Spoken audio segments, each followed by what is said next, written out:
Thank you, Mr. Speaker. I'd like to firstly acknowledge the traditional owners of the land on which this House stands, and I pay my respects to their elders, both past and present. The name Balcatta was actually a local Aboriginal name for the northern part of Karrinyup Lake and swamp, being derived from the words Bal, meaning his, and Katta, meaning hill. Can I also congratulate you on your well-deserved elevation? It's wonderful to see a fellow Claremont supporter in the chair. I am so humbled by the support I received from my local community, and before I say another word, I'd like to thank them and promise to fight for their interests always. That's what I've seen in the members of Parliament that I've looked up to. People who, no matter what, will always stand up for their community. I'm excited by this because my community is one I've lived in all my life and one I care deeply about. My mum and dad, Lena and David Sr., moved into Lawley Street, Chewett Hill in 1980. I still live in the old Fibro house 37 years later. One of the reasons they moved here was so that I could go to school at two great schools where my dad went to. And whilst I spent kindy and primary school at Chewett Hill Primary, Chewett Hill Senior High became Chewett College. So I attended Servite College, which was also only a few streets away. At 13, my mum immigrated to Australia from Finland with her four brothers and sisters and her parents, Ennio Petri and Mirja-Liisa Tiainen. They came out in 1969 under the Australian Government's Special Passage Assistance Program, looking for work and a better life. After some time spent in Cabramatta and Launceston, they made their way to Perth. My grandfather grew up in a place called Sortavala in Finland's far east, surviving the Winter War and continuation war with the Soviet Union that raged around him and his family. After the Second World War, they had days to evacuate behind the newly negotiated Finnish-Soviet border. His family was resettled by the Finnish government, and he met Mirja-Liisa, who was from a small town, Lapua, in Western Finland, before coming to Australia. I never learnt Finnish and was never able to talk too much to my Finnish grandparents. My mum, though, would always tell me how proud they were of me, being Labor voters, when I started to get involved in the Labor Party and fighting for an Australian Republic. My dad was born in Subiaco to my grandfather Kevin Michael and my nan Velma. Kevin was from Manly in New South Wales and served in the Australian Army in Korea, Malaya and Borneo during the 1950s. Tragically, he lost his life to cancer before his 30th birthday, leaving my nan and her 5 young children. Nan came home to her parents, Hugh and Esther Winning, at the Winning family headquarters in Hawley Road in Midvale. Nan would often recount the experience of getting off a train at Midland Junction railway station, having just lost her husband with little or no possessions and 5 children in tow. A few years later, Nan married Robert Augustin, my granddad, a lifelong, hard-working carpet layer, Claremont supporter. Nan and Grandad were wonderful grandparents to my cousins Gabby, Jessie, Christian and I. Both, again, were lifelong Labor voters, always willing to help others in need, even when they did not have enough for themselves. I miss my grandparents, especially my nan Velma, who lived down the street from me until she passed away earlier this year, just months away from being able to vote for me. Growing up, I can never remember going without, but I know that my family struggled. My dad worked in a textile warehouse and mum as a dressmaker. They were always there for me, they still are. My whole family have always been quite close. Thank you all for your lifetime of love and support. Dad, Mum, uncles Kim, Tony, Marty and Gerard, aunties Did, Lisa and Mary, thank you for all your work, especially over the last 12 months. I thank Mum and Dad for the sacrifices they made to give me the best start in life, supporting me at school, with sport and through university. I joined the Australian Labor Party at the University of WA O'Day in early 1998, spurred on by the third wave dispute, continued old growth logging and the Howard government's regressive policies, especially in education. Having studied economics, in 2002, I applied for a job with my 2 local MPs, Bob Coutura, the member for Yokine, and Graham Giffard, the member for North Metropolitan. I will always be indebted to these fine former members for giving me a start and for all that you have taught me and for your support of my campaign. I worked for Bob and Susan Coutura for several years and I consider them family. I miss our little office with my then colleague Rosa, Vegemite on crackers, the senior sing-alongs, and of course Bob, the orange couch which we found during the 2005 campaign, but I'll save that story for another day. I was fortunate enough to work after that for the Honourable Kate Doust. Kate is an intelligent, compassionate and hard-working member for her region and a tireless advocate for workers in Western Australia. She would be an exceptional president of the other place, and I will be so proud for her should that occur. Thank you to Helen Bissett and Julian Hilton, whom I worked with in those 4 years, for continuing to support me and for their friendship. Then there's a member for Willagee, Peter Tinley, who, like a few members in this place, is serving his community again after a long and distinguished career in the Army. Mate, we've been through a bit together since the 2007 Stirling campaign.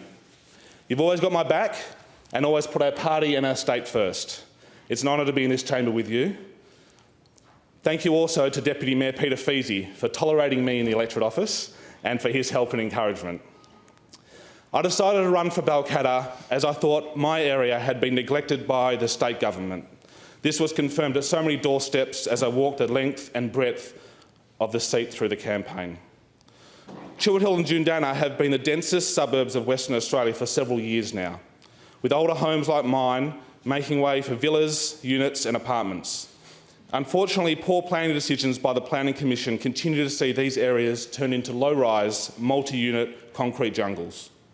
I want to see improved standards for these types of developments and planning schemes that instead encourage higher densities around public transport routes, as well as greater provision of trees, green spaces and community gardens. Over the road is Osborne Park, a local employment hub with the industrial area meeting the Main Street retail area. This suburb is where the small business community of the Balcatta electorate was forged. Hard work on the market garden has turned into entrepreneurship and a myriad of small businesses. I will do my bit to make sure the Main Street businesses are supported and Robinson Reserve is upgraded so that we can turn this area into a bustling, vibrant hub of activity and further employment. What I love about Main Street and many other areas of the electorate are the olive trees in the verges and median strips. At the cusp of winter, you can catch local nonners coming out to pick their produce for pickling. We also have the Osborne Park Hospital in the electorate. For over 50 years, the hospital services many suburbs in and around the northern suburbs. The hospital is vital for many Balcatta residents and well run by fantastic health professionals. However, it does need some government attention to increase services to plan for the future. I will never shy away from fighting for this community asset. And whilst I'm on the important issue of health, having door-knocked so many thousands of doors, I'm convinced asbestos disease will not end with Whitnoon.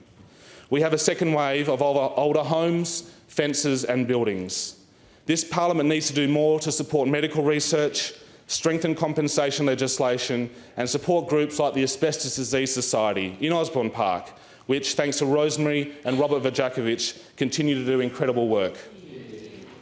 To the north of the electorate is Hammersley, a suburb with many ex-service personnel still living in former Defence housing homes. In me, the Hammersley community have their strongest ally in the fight to move the communication tower. I will not let the federal member off lightly. The tower has well and truly worn out its welcome. I will also support the great Hammersley Habitat Community Garden, local schools, and I'm advocating for a review of bus routes that were cancelled or reduced in the last 4 years. In Balcatta and Stirling, two suburbs built upon the hard work of pioneers in the area, mostly new Australians working these former swamplands, there is now a need to upgrade local infrastructure to support the increasing population of these areas due to infill housing. I will fight to make sure these suburbs are looked after by upgrading Balcatta Senior High School and dealing with traffic congestion and dangerous intersections like the one at Boyer Way and Erindale Avenue. The southwestern end of Stirling is also the location of the future Stirling City Centre, which will bring the existing residential areas under underutilised private and government land holdings together with better road and rail connections. Not only will this project significantly reduce traffic congestion on Cedric Street and Karrinyup Road, but it will be a new community in itself, with thousands of new residents living, working and recreating in and around the metro hub at Stirling train station. This project has been well planned and once enjoyed bipartisan support with input from the City of Stirling and several state departments. That support has waned under the previous government, but I'm proud that WA Labor committed to this project during the recent campaign. I call on the federal government to follow suit, to help get a shovel in the ground and help create local jobs. Migrants built much of the Balcatta electorate. They endured racism, poor services and marginal land. They worked hard and prospered. The Italian, Macedonian and Croatian communities built their own prosperity from market gardens to building and construction and now small business.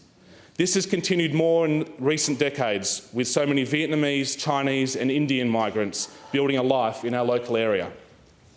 There are two pillars of the Balcatta electorate, the Italian community and the Macedonian community. I want to place on record my gratitude to the Italian community and the Tuscany, Sicilian and Vostok community cultural clubs. Thank you to the club committees who have kept these clubs running, hosting events and keeping their culture alive with the younger generation. Balcatta FC started life with an Italian foundation as the Balcatta Etna Soccer Club, with a home ground at Grindleford Reserve. The club have successful senior teams and compete in the National Premier League. They have hundreds and hundreds of local children on the field each week, and this is a testament to being a well-run family club, with an active committee headed by Pete Carlino and a committed network of sponsors, normally rounded up by the ever-present Pat Luca. The Macedonian community keep their culture and traditions alive with the Macedonian community of WA, which is in North Perth, but also at Macedonia Park in Balcatta, and the Macedonian Cultural Centre Illendon, which is next to Grindleford Reserve. These clubs, along with the Stirling Lions Senior and Junior Football Club, have been for decades the centre of local Macedonian community. They were built up literally brick by stalwarts like Paul Temov, Jordan Bukowski and local legend Vic Ruddis. Listening and learning from Vic is a rite of passage for a Labor member of Balcatta. And it's from Vic that I've learned the history of the Macedonian community and where that community has been let down too often by the Australian government. To the community, I pledge my support to always fight for the recognition of the self-determined name of your homeland, the Republic of Macedonia. Australia should join over 130 other countries to do so. Mr Speaker, I am proud to have done what I can in my capacity as a councillor for the City of Stirling and candidate to support these local cultural clubs, along with the Chungwa Cultural Centre and Adriatic Club. As a local member, I will do my best to continue this work. It has also been my pleasure to work with the Osborne Park RSL, Osborne Park Bowling Club, Chilwell Hill Swimming Club and of course the Osborne Park Agricultural Society and pay tribute to their members and volunteers for the work they do in our community. I believe in strong local communities, communities that look out for each other and share in each other's successes. I believe in strong local clubs and organisations. I'm a life member of the Chilwell Hill Cricket Club. Since my first game at 14, I've played 251 games. And given these words will last in Hansard forever, I must mention a notable and historic day for the club at Yaluma Reserve in Inaugural in 2004, where I took a legendary 7 for 7.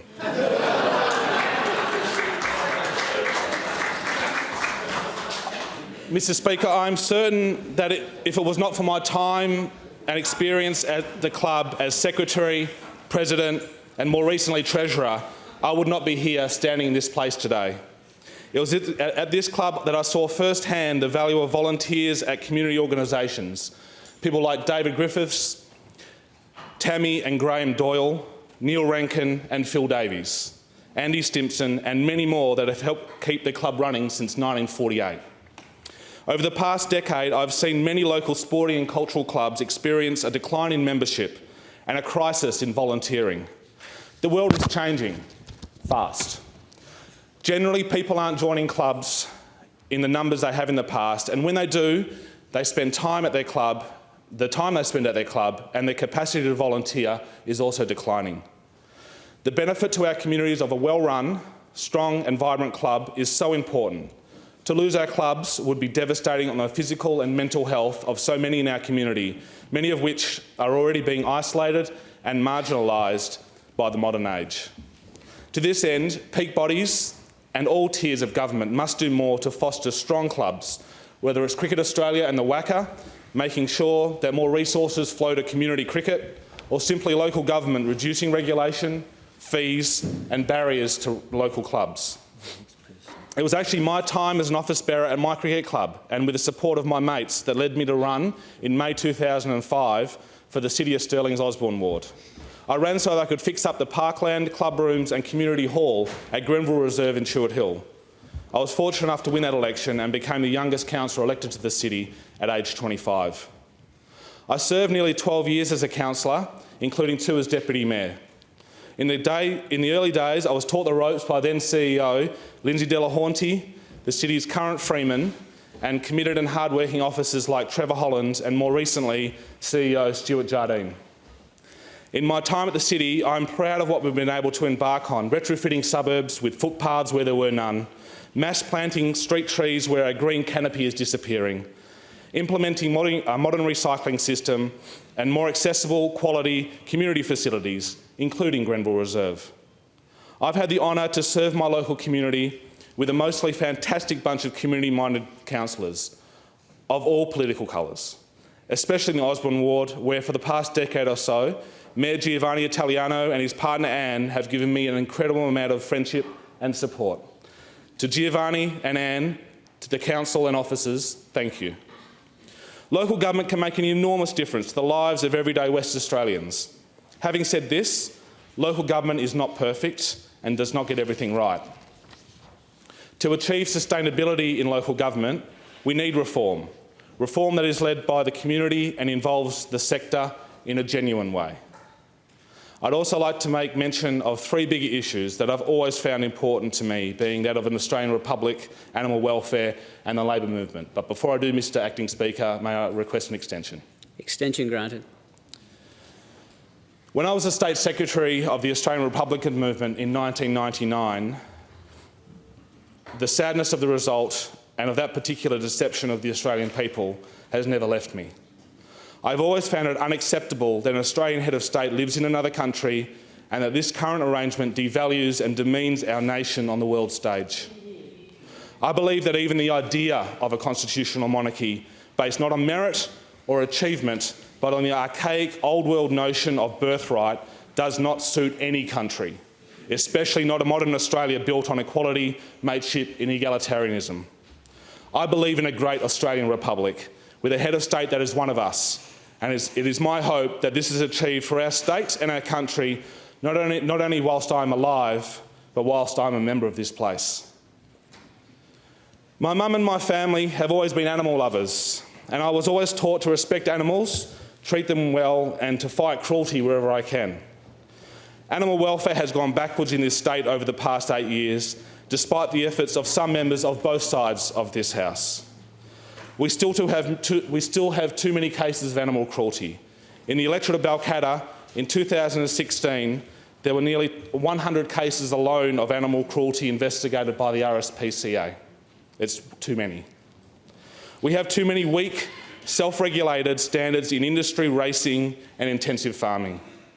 Western Australia needs a new, strong animal welfare strategy, and we must continue to support organisations like the Dog Refuge, Cat Haven and especially the RSPCA, rather than the disgraceful attack launched on it by the former government on that well-respected organisation in recent years. There is also one industry that continues to fail the animal welfare expectations of the community, an industry that excels in the inhumane and one that increasingly wants to export Western Australian jobs overseas. Live export is a sunset industry that deserves shutting down. We must transition from the live export trade to domestic processing for local consumption and the chilled and frozen meat trade for the sake of animal welfare and local jobs. I mentioned my great-grandfather Hugh Winning before. Hugh was born in Glasgow, arriving in Fremantle with his family, who became orchardists in Bedfordale. Hugh enlisted with his brothers in the Great War and served on the Western Front. After the war, as well as meeting Esther, my great-grandmother, and having 14 children, he became a guard on the WA government railways, where he remained for the rest of his working life. Hugh was a trade unionist. For a time in the 1940s, and for a time in the 1940s, Secretary of the Midland Junction branch of the Communist Party. Well, according to his ASIO record anyway. But mainly a Labor man, getting his family to help on campaigns and telling one and all to always put the Liberals last. One of my most cherished possessions is his branch delegate certificate from the WA Amalgamated Railways Union. Like Hugh, I believe in trade unions. I believe they have had and continue to have an overwhelming positive impact on Western Australian society, our economy, and the standard of living of everyday people. Through the advocacy and action around workplace safety, trade unions have saved so many workers from injury and death, and continue to do so. They fight for those that need it most, like low-paid retail and hospitality workers having their penalty rates cut, or truck drivers who endure low rates of pay, long unsafe hours, and sometimes poor truck maintenance. I thank the union movement for their enduring efforts protecting workers in this state. I would also like to personally thank Tim Dawson at the TWU, Peter O'Keefe and Ben Harris at the SDA, as well as the AWU, United Voice, the MUA, CFMEU and AMWU. Thank you to the ETU and ASU for the Use Your Power campaign, and thank you to Meredith Hammett, Owen Whittle and Unions WA for always fighting the good fight. I would like to say thank you to my mates who endured fundraisers and events and who regularly attended Wildcats games in my red t-shirts without me. Thank you to all the friends and supporters who donated time and money to our campaign to win back the seat of Balcatta for Labor. I had the best bunch of volunteers as part of the Balcatta Community Action Network who braved hot days door knocking or my messy house phoning into the night. I will always be indebted to you. Thank you to our super callers, Mary and Pauline, who made well over 700 calls each in the last few weeks of the campaign. Thank you to Henry, David, Nathan, Tim, Matthew and Michael, who door-knocked almost every weekend in the lead up to election day. Thank you to Georgia Tree and the members of Young Labor. A big thank you to the mighty Balcatta branch with stalwarts Kath, Wally and Anne, Lida, Ken, Rosie, Chum, Matt, Dan and Anne-Marie. You're all Labor legends.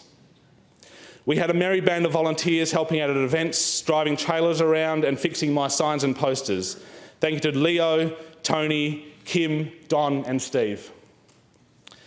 As well as Bob Couture and Graham Giffard, thank you to the wise counsel and support of former MPs, including John Kabelke, who was so sorely missed in the electorate over the last 4 years, Nick Catania, Jan McFarlane and Graham Edwards. I hope I can continue your legacy in this area. I would also like to express my gratitude to Patrick Gorman, Guy Houston, Joe Gaines and the team at WA Labor CHQ, the now Premier Mark McGowan and members for Girraween, Mirrabooka and Cannington, Margaret Quirk, Janine Freeman and Bill Johnston, as well as Minister Alana McTiernan. I'm also lucky to know some hard-working federal MPs, Madeleine King, Josh Wilson, Matt Keogh, Tim Hammond and Senator Glenn Stirl, who were always generous with advice, their time and support. I'd also like to particularly single out Fiona Stirl, the Senatoress, and my former work colleague for always believing in me. Thank you to my campaign team, including Andrew, Mel, Frank, Lisa, and straight from Copenhagen, Dan. Also one of my best mates, the recently engaged Chris Davis, for flying from Hong Kong on election day. To my campaign manager, Andrew O'Donnell, and field organiser, Magenta Wilders, thank you so much for the time and effort you put into my campaign, especially given I am normally a campaign manager or director myself and not used to taking orders on where to door knock or how the materials should look. I'm so lucky to have you both in my electorate office. And to my twin government whip and my campaign director, the Honourable Martin Pritchard and his wife Gina. You were so incredibly generous with your time, support and friendship. I don't know how I will ever repay you both, but I know I will always work hard in this place and in the Balcatta electorate. Now I know she's been mentioned by nearly everyone on this side of the house this week, but for me it's different. Firstly though, as a campaigner and then candidate, the sheer hard work and determination Linda O'Shalem has given to the party has been second to none. Bringing the Community Action Network to WA has transformed the way we campaign forever and for the better. But as well as thanking her for her role as the Assistant State Secretary of WA Labor, it's obviously not enough for me. I need to thank her for being my best friend and the love of my life. Thank you for your support in the ups and downs of politics and life. And thank you for sticking by my side, along with two very, very lucky stray cats, our old grey rug Jack and little Maxie, and the rest of the neighbourhood's drop-in strays and ibis. Linda, thank you again for everything, and I love you. Thank you.